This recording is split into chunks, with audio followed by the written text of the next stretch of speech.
Welcome back to In the Midst. Today we are going to continue our little study on marriage communication tips. So this is part 3.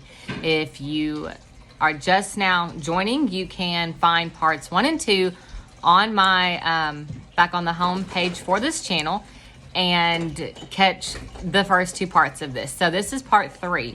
We are going to talk today about not using the words always and never. When we use those, generally it's an exaggeration. We use it out of frustration, we use it out of anger, we use it to just show how upset we are, to make the other person feel bad and things like that, and that's just not okay. When you say things like, you always complain, you never eat the food I make, you never take out the trash, you always expect so much from me, you never care about how I feel. I understand in that moment, you feel that way, and it seems that way, and I understand where that comes from. There's been times I've wanted to say that myself. However, is that reality? It's not. So that takes us back to the first points of being honest, being kind, using those tools in our communication. So exaggerating, making accusations, it's not helpful. This is not how we solve problems. This is actually going to increase tension because now your spouse is going to get on the defensive and they're going to say, well, I do remember this. And then now we're just yelling and arguing and we're not getting anywhere. So nothing is going to get resolved this way. The goal is to work together in love, in respect, in honesty, and get to a common goal of working through this problem, not making it bigger. We use our words to express our feelings and frustrations. That's how we communicate. That's how we are made. That's how we are designed. But you have to remember to be honest. It may feel like your spouse always and nevers, whatever the situation is. But like I said, it's probably not reality. So what do we have to do? How do we change this? I want you to change that word. I want you to say, I feel like. When we use the word feel, I feel, that is reality. That is valid. That is how you feel. And that is what you need to communicate to your spouse. I felt very belittled when you said this to your mom, or when you didn't introduce me to your friend. That was, I felt very rude and like I wasn't important. Whatever. You can say, maybe we're arguing about taking the trash out, and you say, I feel like I'm always the one to take the trash out. No one else notices the full garbage can except for mom, right? But to say, I feel like, you're not accusing your spouse. You are not saying, you never do this. It's, I'm trying to get help, and I feel like I'm the only one that ever does anything. That is valid. That is honest. That is what we need to change our vocabulary to.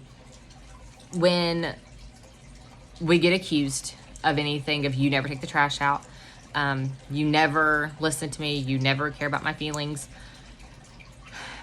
we get defensive and we jump into justifying. So when we are justifying our actions, we are justifying our reality, our opinions, our views, we are no longer listening to the other person. We're not listening to understand. We are listening to interrupt. We are listening to respond. And we're in this crazy, crazy cycle of not getting anywhere. We're just yelling. And that's not helpful. When you say you never like that to your spouse feels attacked.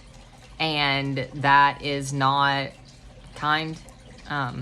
It's not reality. So it's back to those basic principles we talked about of kindness, honesty, and timing.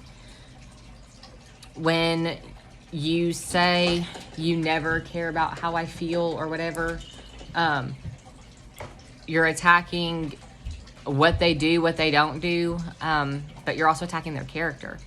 It may seem like you never listen to me, but they do.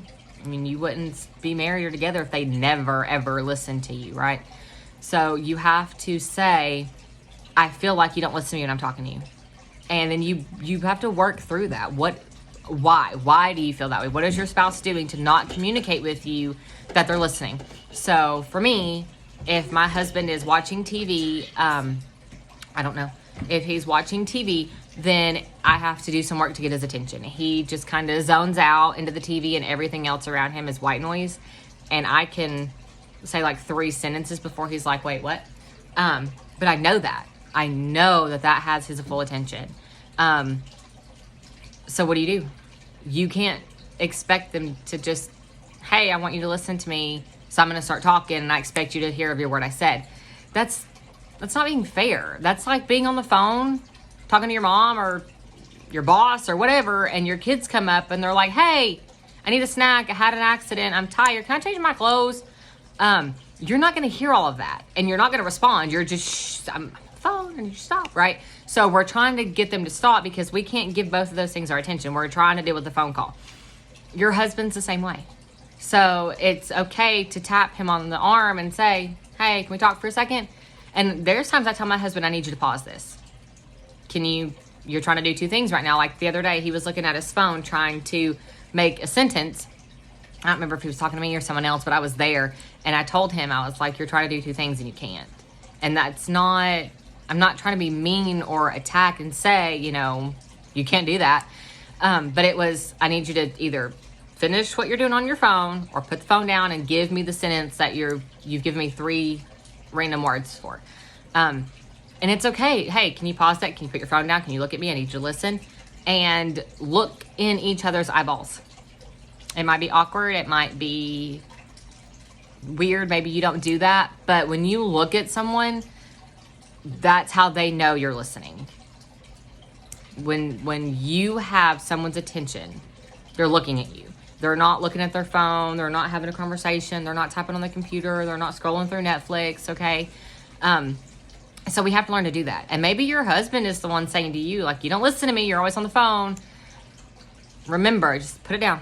Talk to him. I struggle with this. I can scroll, or I can be replying to an email or Instagram or whatever, and he's talking to me and I'm going, I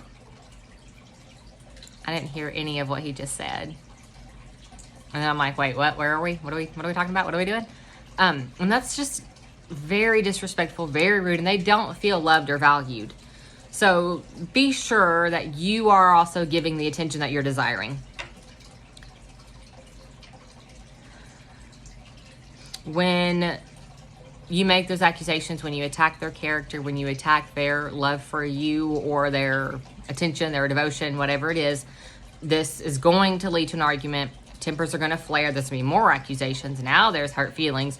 Now, instead of having this one little thing we needed to fix and talk about, we've got 7 because this has escalated and blown up like a volcano. Nothing gets solved. No one feels loved. No one feels respected. And you are not brought closer to your spouse.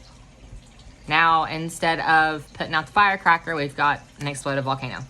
Exodus 20:16, thou shalt not bear false witness against thy neighbor. Your spouse is your closest neighbor, and communication with your spouse requires honest communication. Saying, you never listen to me, you never take out the trash, you always look at your phone. Is it really true? Like, all the time? Probably not. It feels that way, and it can seem that way, but there's nothing wrong with maybe you pause the TV and say, hey, can we talk for a second? I need your attention. Give them the opportunity to say no. If they're not ready to talk, especially if it's like a big, deep discussion that you want to have, if they say not right now, can we do this later, then respect that. Don't try to force that on them. That's not going to solve anything either. Remember, though, that Satan knows what your spouse does that gets under your skin, like walking past that full garbage can. He knows that, and so he's going to make that even bigger in your mind. He's going to highlight that. You could be having a really good day, and you see the garbage can, and your husband's not even home, and you go, he just never takes out the garbage. Well, yeah, because he's at work.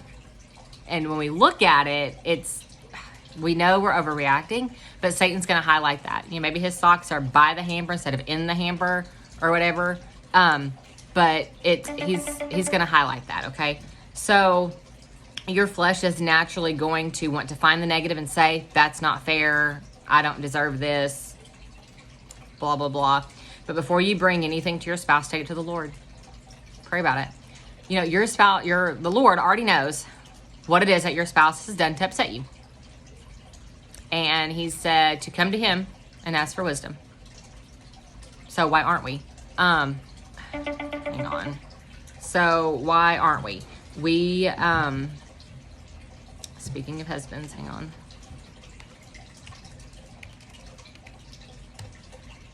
on. Sorry. So go to him and ask for wisdom. Lord, you know what he's done. Again, it's the third time this week the garbage hasn't been taken out when I asked for it to be taken out. Whatever. We don't fight about garbage, but that's just the first example that came to my mind. So, Lord, how do you want me to deal with this? Is this really that big of a deal? Am I overreacting?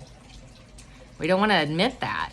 But whatever the Lord does, if he says, yeah, talk about it, then Lord, what do you want me to say? How?